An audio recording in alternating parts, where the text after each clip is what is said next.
Tervist! Hea meel on näha, et peale kella 6 on veel saal täis rahvast. Rahvas ootab midagi ägedat ja ma usun, et midagi ägedat siit ka tuleb. Hea meel ja suur au on olla juba 7. aastat Investor Toomase konverentsi lavalaudadel ja tänaseks teemaks siis investeerimisstrateegiad, millega saavutada finantsturgudel edu. Enne veel, kui me nende teemade juurde lähme, enne veel, kui me lähme finantsturgudele ja vaatame strateegiaid, millega äkki on võimalik edestada indekseid, võib-olla ka mitte, siis ma hea meelega tutvustaksin ennast, miks just mina, miks see teema just mulle väga südamelähedane on. Teema on mulle väga südamelähedane, kuna seda teemat olen ma uurinud nii doktorantuuris, nii enda teadusartiklites, kui ka erinevates käitumusliku rahanduse vaatenurkadest lähtuvalt, mõistmaks, kuidas käituvad investorid finantsturgudel, miks nad teevad sellised otsused, nagu nad teevad ja millist tootust ja riski nad võtavad. Aga nii nagu ikka, ainult akadeemilisest haridusest jääb väheks selleks, et finantsturgudel teenida raha. Mina ise olen investorina finantsturgudel tegutsenud 19 aastat, olen selle aja jooksul läbi käinud erinevaid kriise, erinevaid buume, loodetavasti natukene õppinud tundma ka investoreid ja investeerimise psühholoogiat. Lisaks olen ka siis töötanud erinevatel ametipositsioonidel alates vandeaudiitorist, analüütikust kuni raamatute autorini välja ja üritanudki lahti mõtestada just nimelt seda, et millised on siis need erinevad käitumismustrid, millised on erinevad strateegiad, millega siis võiks olla finantsturgudel võimalik saavutada edu. Ja edu all ma pean just nimelt silmas seda, et edestada turgude tootlust. Turutootluse teenimine, iseenesest on suhteliselt lihtne. Või kas on? Aga okei, lähme teema juurde ja enne veel, kui me teema juurde lähme, siis ma hea meelega, enne veel, kui me lähme siis Eugene Fama mõtete juurde, ma provotseerivalt siis ütleks välja, et kas siis üldse on võimalik teenida kõrgemat tootlust turutootlusest? Mõttekäigu. Lev räägib, et indeksisse investeerimine on hea strateegia, Kristi räägib seda, Marko teeb seda. Ainukene, kes võib-olla eristub massist, on Igor, kes üritab ikkagi noppida neid kõige atraktiivsemaid aktsiaid üle kavaldades turgu. Vaatame siis korra, kas Igori strateegia on jätkusuutlik, pikaajaline, kas ta päriselt suudab Levile, Kristile, Markole ja kõikidele teistele investoritele, sealhulgas investor Toomasele tuule alla teha. Akadeemiline kirjandus ütleb, et Igori strateegia ei ole väga hea lähenemine. Eugene Fama, efektiivsete turgude hüpoteesi autor, ütleb, et pikaajaliselt ei ole võimalik ühel ja samal investoril kõrgemat riski võtmata teenida finantsturgude keskmisest kõrgemat tootlust. Nii, ometigi Igor seda teeb. Ja üritades ka siis eristuda natuke massist ja mõnes mõttes ujuda vastuvoolu mu kalli abikaasa Kärdi mõtetele, panna kogu raha indeksitesse, siis mina olen ka üritanud ikkagi leida turu ebaefektiivsusi ja leida neid strateegiad, mis siis pakuvad natuke kõrgemat tootlust kui turu keskmine tootlus. Ja järgnevad 3 strateegiat ma teile siis presenteerin. Esimene strateegia. Aktsiate esmased avalikud pakkumised ehk IPOd ja turgude ebaefektiivsus. Mida väidavad erinevad empiirilised uuringud Ameerikast, Aasiast ja Euroopast? Väidavad seda, et lühiajaliselt IPO aktsiate tootlused ületavad turuindeksi tootlust ja seda pea 20% punkti. Aga pikaajaliselt jäävad need samad aktsiad turuindeksi tootlusele alla pea 30% punkti. Kuidas nii? Kuidas see võimalik on? Põhjus, miks see nii on selles, et see lühiajaline kõrgem tootlus on eelkõige seotud just nimelt sellega, et ettevõtte annab väikese allahindluse või diskonto selleks, et meelitada uusi investoreid investeerima ja seeläbi kaasata ka rohkem raha ja suuremat investorbaasi. Samuti on väga oluline suuromanike lock-up periood. Nimelt, kui suuromanikud koheselt müüa ei saa või nii palju müüa ei saa, siis pakkumine on väiksem. Nõudlus nende aktsiate järgi üldjuhul esimestel kauplemispäevadel ja kuudel on suuremad, kuna sellest räägitakse meedias rohkem. Klassikaline mikroökonoomiline tasakaal, nõudlus suur, pakkumine väike, mis läheb üles, hind. Okei, arusaadav ja loogiline. Aga miks ometi need aktsiad siis pikaajaliselt jäävad turuindeksi tootlusele alla? Ennem kui me turgudele lähme, selgitame ka selle mõtte lahti. Erinevad empiirilised uuringud, mis on ka siis slaidil välja toodud, ütlevad, et põhjus, miks pikaajaliselt IPO-de tootlused jäävad turuindeksi tootlusele alla, on see, et need IPO-d tehakse sobival ajal. Mis on sobiv aeg? Sobiv aeg on siis, kui turg on kuum, investorid on optimistlikult meelestatud ja vaata täpselt nii laia naeratusega nad vaatavadki. Täpselt nii, nagu Karini naeratus siin ees oli. See on kõige parem aeg aktsiate börsile viimiseks, sest siis investorid ei räägi mitte väärtusest, vaid räägivad sellest, kas neid üldse saab või jäädakse nendest ilma. Nii, aga siit tuletakse siis esimese hüpoteesi või strateegia, nimelt IPO-dele osalemine pakub lühiajaliselt võimalust siis teenida turu kõrgemat tootust, pikaajaliselt see strateegia ei pruugi olla nii hea. Seega, äkki ongi lihtne raha. Testime seda hüpoteesi meie koduturul, nende samade aktsiatega, mis teil portfellis on või on olnud. Alustame eelmisest majandustsüklist. Aasta 2005–2012, siin on välja toodud sellel perioodil tehtud IPO-d. Esimene asi, mis kohe silma hakkab, panete tähele. IPO-d on tehtud ajal, kus oli majandusbuum. Investorid naeratasid, küsimusi ei küsinud ja ka noor investor Kristjan tegi oma esimesed investeeringud. Suure emotsiooni ja vähese analüüsi baasilt. Mis siit välja tuleb? Võrreldes siis turuindeksiga OMX Tallinn, me näeme, et lühiajaliselt on olnud võimalik teenida kõrgemat tootlust. 1 kuu ja 1 aasta tootlus nendel aktsiatel keskmiselt ületab turuindeksi tootlust. Pikaajaliselt ehk 5 aasta perspektiivis me näeme, et nende aktsiate tootlus jääb alla turuindeksi tootlusele. Okei, ma vaatan siin ees, vaadatakse natuke skeptilise näoga, et Kristjan mingisugused akadeemilised terminid turuindeksiga võrreldes tootlus. Teeme asja lihtsaks. Nagu mu hea sõber, kellega me saunas käime, ütleb, et show me the money.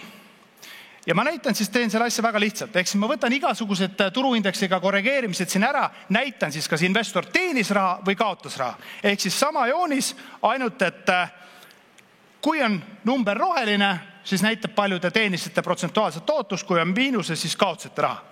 Mis tulemus on suhteliselt sarnane, ainult et natuke võimsama amplituudiga siis. Ehk siis lühiajaliselt on tõesti võimalik teenida raha, pikaajaliselt nii hästi ei ole läinud.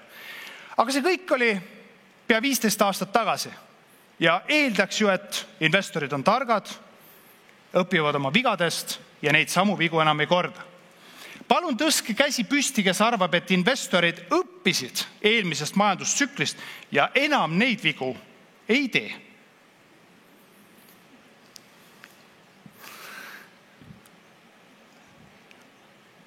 Ma näen, et üks neiu siin ees ebaleb, et võib-olla äkki keegi õppis. Aga mass ei usu, et investorid õpivad oma vigadest ja teevad neid vigu uuesti ja uuesti otsa. Teil on täiesti õigus.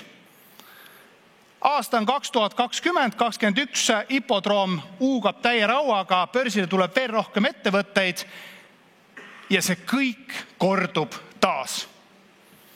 Siin on välja toodud siis aastatel 2020–2024 börsile tulnud, Tallinna börsile tulnud siis ettevõtete tootlused, nii lühiajalised kui ka siis jaanuarikuu aasta 2025 algusseisuga. Mis me näeme, see dünaamika toimib täpselt samamoodi. Lühiajalised tootlused on kõrged ja positiivsed, aga pikaajaliselt nendes aktsiates sees olla pakub negatiivset tootlust. Vähemalt siiamaani. Nii. Aga iseenesest tundub lihtne viis. Vaatan 3. reas noormees muigab, paneb kirja ja ütleb, väga hea, easy money. Istun lühiajaliselt IPO-des sees, võtan raha laualt ära, naeratan, lehvitan Rõõtovile ja investor Toomasele ja nii see asi käibki. Ja indeksfondide strateegiaga, võite ju sellest rääkida, aga raha tehakse siin. Kas see kõik ikkagi on nii lihtne? Ei ole. kahjuks. Ja põhjus on väga lihtne. Miks see nii lihtne ei ole, on see, et need nii-öelda kuumad IPOd, kuna nõudlus nende järgi on nii suur, siis see raha, mida te kätte saate või need aktsiad, mida te kätte saate selle raha eest, on lihtsalt proportsionaalselt oluliselt väiksemad. Ja paradoks veel peitub selles, et need nii-öelda külmad IPOd ehk IPOd, mis ei ole nii populaarsed ja millel ei lähe nii hästi, siis nende puhul te saate kätte kogu summa eest, mis tähendab seda, et positiivsed tootlused on oluliselt väiksema nii-öelda mõjuga suhtes negatiivsetesse tootlustesse. Nii, teeme paar näidet läbi ka Kristjani portfellis, sest Eesti investor tahab ikka näha, mis teise investori portfellis on ja kuidas tal läks, mida kehvel läks, seda suurem kahjurõõm eestlasele on, eriti majanduslanguse ajal. Nii, investor Kristjan aastal 2021 Ipodroomi kõrghooajal Bergman Technologies märgiti üle 14-kordselt. Mina soovisin kätte saada 6500 euro eest aktsiaid. Kuna ülemärkimine oli nii suur, siis kätte sain ainult 400 eurost. Tootluse protsent muljet avaldav, isegi rõõtav, kratsib kukalt, et najah, esimesel kauplemispäeval 220% tootlust, aga nominaalselt portfelli kontekstis ebaoluline tootlus. Miks? Sellepärast, et see positiivne tootlus lihtsalt ei mänginud välja, sest ma sain kätte lihtsalt nii vähe aktsiaid. Nii, liigume edasi. Õnneks või kahjuks seda ettevõtet mul portfellis ei ole olnud ja praegu ei plaani ka võtta.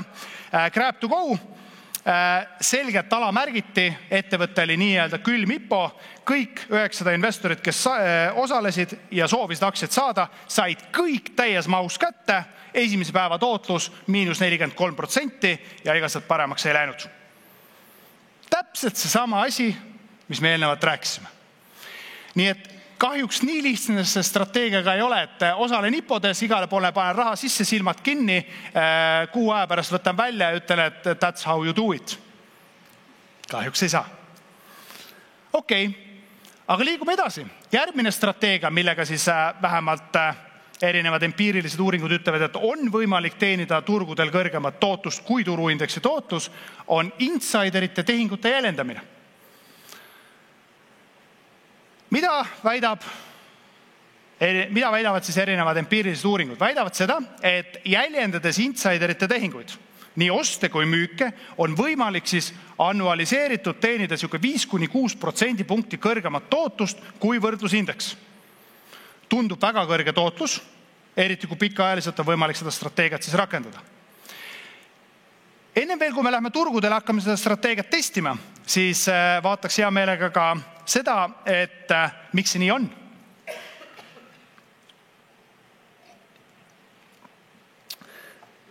Põhjus, miks see nii on, ei ole mitte sellepärast, et insiderid ajastavad tehinguid paremini, teavad teist midagi rohkem ja suudavad teha alati paremaid ja optimaalsemaid otsuseid kui tavainvestor. Ei. Põhjus tegelikult on selles inimloomuses ja suures massis. Nimelt inimesed jäljendavad nende insiderite tehinguid ja tänu sellele nii nõudluse pakkumise suhtena need aktsiad siis selle nii-öelda reageerivadki sellele, ehk siis kui nõudlus nende aktsiate järgi on suurem, siis ka see turu hind peegeldab seda. Ja see on see nii-öelda käitumuslik fenomen, mis siis pakub sellist tüüpi tehingute puhul siis kõrgemat tootlust. Nii, ja nüüd tekib küsimus, et okei, aga kuidas mina seda enda portfellis saan ära kasutada? Ja vaata, see on nüüd see koht, kus ma pean tulema ka nende disclaimerite juurde, et järgnevalt ma näitan siis teile ühte börsil kaubeldavat fondi, mis täpselt seda sama asja teeb, ehk siis jälgib insiderite sentimenti ja nende baasil teeb oste. Ma teadlikult olen valinud börsil kaubeldava fondi, mis enam ei kauple, sest muidu on jälle see jama, et kui te lähete minu järgi või nende ideede järgi midagi tegema, siis kui läheb hästi, on näpud püsti ja kui läheb kehvasti, siis vaadatakse Kristjanile väikene e-mail, et kuule Kristjan, et rääkisid sükust asja, et kuidas nüüd niimoodi siis. Ehk siis puhtalt enda riskide maandamiseks ja hariduslikul eesmärgil olen ma siis valinud börsil kaubeldav fondi, mis enam ei kauple. Aga sellega on võimalik väga selgelt testida seda strateegiat. Ja mida näitavad tulemused? See NFO börsil kaubeldav fond alates selle loomisest kuni selle sulgemiseni näitas ja pakkus 58% punktilist kõrgemat tootlust kui SP500 indeks. Ehk siis täpselt sama, mida akadeemiline teooria ja empiirilised uuringud väitsid, insiderite tehingute jäljendamine võiks pakkuda ja antud juhul ka siis pakkus kõrgemat tootlust kui turuindeksi tootlus. Nii, liigume järgmise strateegia juurde, aktsiasplitid. Akadeemiline teooria väidab siis, et aktsiasplitid pakuvad kuni 3 või isegi natuke üle 3% punktist kõrgemat tootlust võrreldes turuindeksitega ja seda siis perioodil, millal split välja kuulutati kuni päriselt spliti toimumiseni. Nii. Ja siinkohal ma jagan väga hästi selle 3. reas istuva noormehe mõttekäiku ja muret, et kuidas see võimalik on. Aktsiasplit korporatiivsündmusena ei muuda ju ettevõtte väärtust. Ettevõttele ei tule kliente juurde, ettevõttele ei tule rahavoogu juurde, ettevõtte kulud ei suurene, ettevõtte tulud ei suurene. Ettevõttele ei juhtu mitte midagi muud, kui ainult aktsiate arv suureneb ja selle võrra peaks ka aktsiaturu hind langema. Ehk siis majanduslik loogika ütleb, et ettevõtte turuväärtus peaks jääma samaks, hoolimata sellest sündmusest. Ja nüüd me jõuame inimloomuse juurde. Inimloomus on üks võimas asi. Teda majandusteooria ei huvita. Absoluutselt.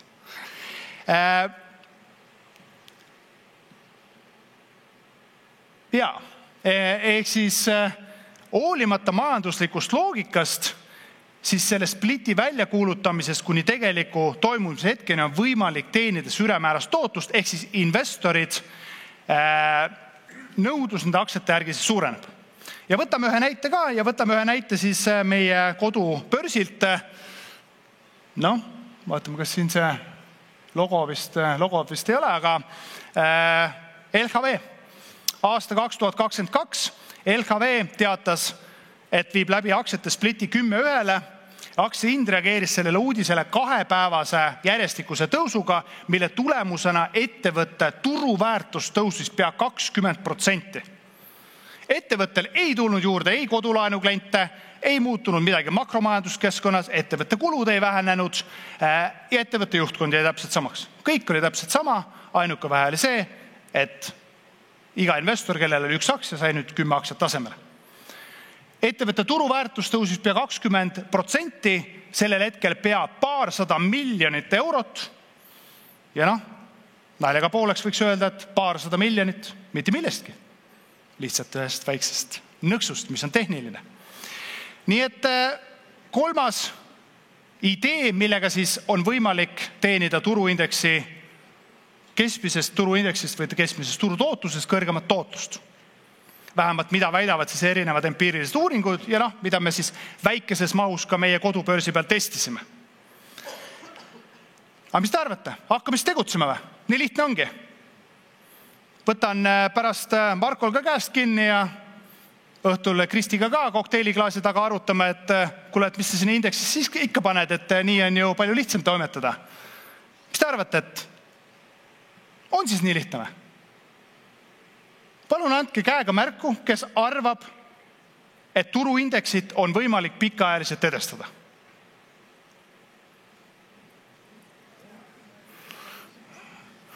Väga hea, mõned käed on ikkagi tõusnud. Ma ütleks, et suurusjärgus see jääb alla 5%.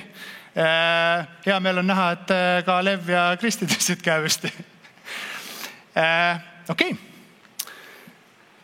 Mina kahjuks võib-olla siis tagasihoidliku investorina 19 aastat finantsturgudel tegutsena pean nõustuma massiga. Ehk siis ma arvan, et päriselu finantsturgudel on palju keerulisem, kui see esmapilgul paberi peal tundub. Jah, see on võimalik. Jah, seda on tehtud.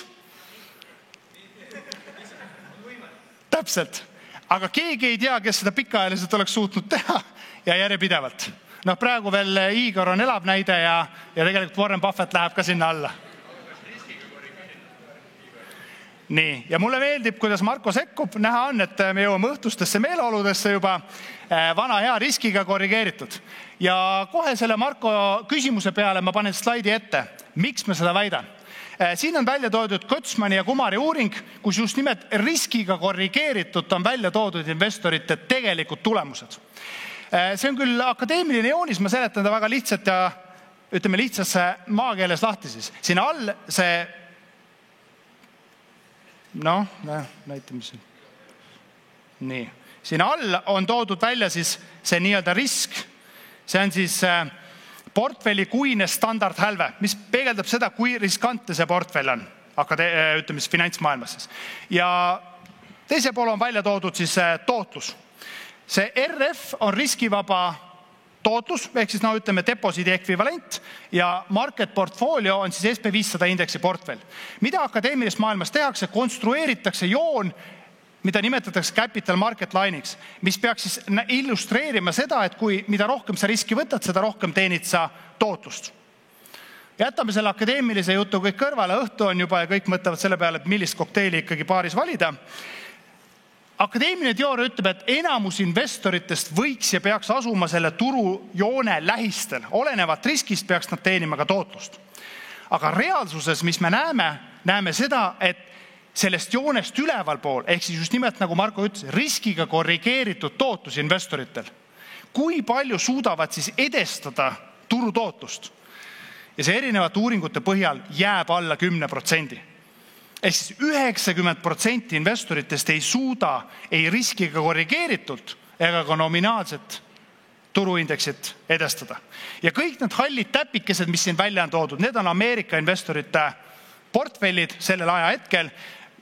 Visuaalselt on väga kenasti näha, et ma nüüd natuke provotseerin, aga ütlen, et investorid riski võtavad, aga tootlust ei saa. Ehk siis, nagu Kristi nimetab, need hobiinvesteeringud või hobiinvestorid. Nii. Ma näen, et mõned härrasmehed mõtlevad, ütlevad, et läheb nagu liiga akadeemiliseks, läheb liiga keeruliseks. Teeme lihtsaks. Ma teen lihtsaks kõigile neile, kellele see joonis tundus natuke liiga palju. Siin on välja toodud JP Morgani uuring.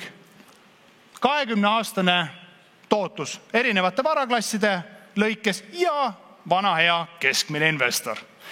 See illustreerib täpselt seda sama joonist, mis eelnevalt ma välja tõin.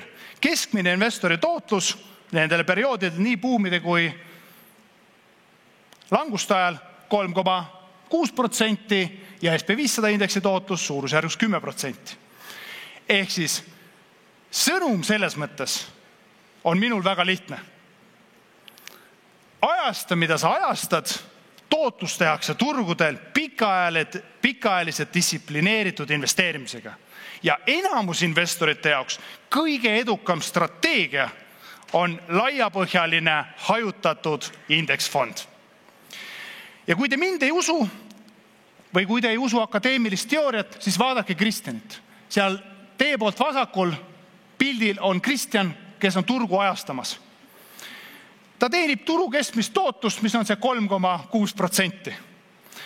Ja teie poolt paremal pildil on Kristjan perega putru söömas, kelle portfellis, meie perekonna portfellis oli siis SP500 indeks ja SP500 indeksi eelmise aasta eurodes mõõdetud tootlus oli 34%. Nii et nüüd teie saate valida, kas te lähete turgu ajastama või lihtsalt naudite perega mõnusat hommikuputru. Nii, ja kogu selle ettekande kokkuvõtteks ma võiks öelda, et mulle meeldib Igori strateegia meelelahutuslik väärtus. Seda on iga aasta äge kuulda. Aga raha turgudel tehakse ikkagi distsiplineeritud pikaajalise investeerimisega. Ma olen nõus, see sõnum ei pruugi olla kõige seksikam, aga see on see, mis toob raha koju. Kui te tahate seksikaid, ägedaid graafikuid 10-kordsetest tootlustest, mis tagantjärgi kõik on nii loogilised, Igor näitab teile. Aitäh teile!